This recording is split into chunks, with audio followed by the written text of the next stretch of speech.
You either use the internet for fun or you use the internet to grow. You're here to grow. Welcome to TRS Clips.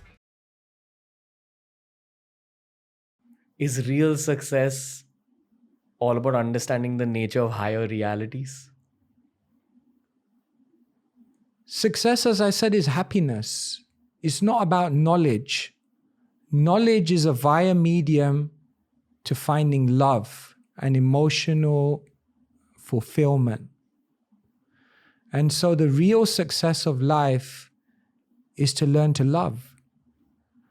But the knowledge and the understanding of reality and the orientation of understanding who I am, what this world is, who is God, what's my relationship with Him, understanding that blueprint of reality helps us to go on that journey of reawakening that love. Okay. Can you talk a little bit about the blueprint of reality? Yeah. In the Bhagavad Gita, Krishna explains 5 topics. And if you understand these 5 topics, you can unravel any existential question, any existential mystery. The first topic of the Bhagavad Gita is the Atma. We're not this body, but we're the soul. That is in many traditions in the world. Second topic of the Gita is Prakriti, which means the material world. Where is this soul currently living? In the material body, but it's living in the material world. So what is this world? Where does it come from? What are the influences? How does it function? How is it created? Third topic of the Gita, what is the soul doing in this world? Third topic, karma, acting, performing different types of endeavors and efforts. And for every action, there's an equal and opposite reaction. And so what is that law of karma which governs our fortunes in this world? Fourth topic, in order for the soul to live in the world and perform karma, the fourth topic is time. What is time? Why does time exist? Time destroys everything. Is time linear or is time cyclical? Time is a fascinating concept. And then the fifth and final topic of the Gita is that outside of this whole reality of these 4 topics is a completely different reality. And that is Ishvara or Bhagavan or God. And that spiritual reality exists separate from this material reality. And the Gita is ultimately meant to teach us yoga, which is the connection of the soul to that reality. Okay. So if you understand those 5 topics, the soul, the material world, karma, time, and God, then any question that anyone could conceivably come up with can be decoded through that blueprint.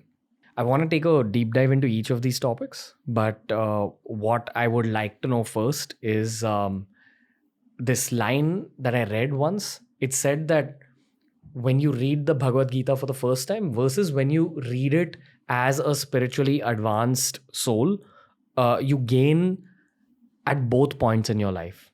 So I'm sure you've been studying it for years now. So at the stage you're at, what are you gaining from it? Because you would know it inside out. You've taught so many people about it. You spoke about the challenges you're facing, about a lack of isolation. I'm 100% sure that there's a part of you that feels like all this other energy that you're putting into other aspects of your life, it would be great for you to pour some of that at least into your own sadhana. Is that the kind of direction you're getting from the Gita at this point in your life? Yeah, let me say something about spiritual learning. In the material world, learning is like linear. It's like people think they get more and more knowledge. It's like a line like this. But in spiritual circles, learning is like a spiral.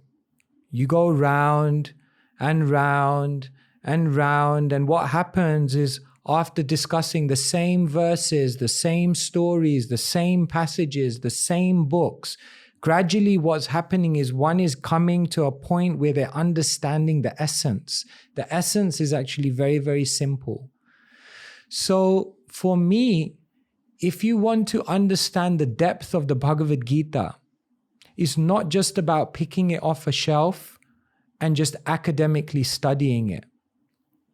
Along with studying it, there requires deep reflection and introspection on your life. Like what I've done for 25 years is I've written a journal, and I reflect on how I'm seeing the Gita in my daily life. It's profound. Sometimes you can just sit down in the evening and look 20 years ago, what did I write on this day?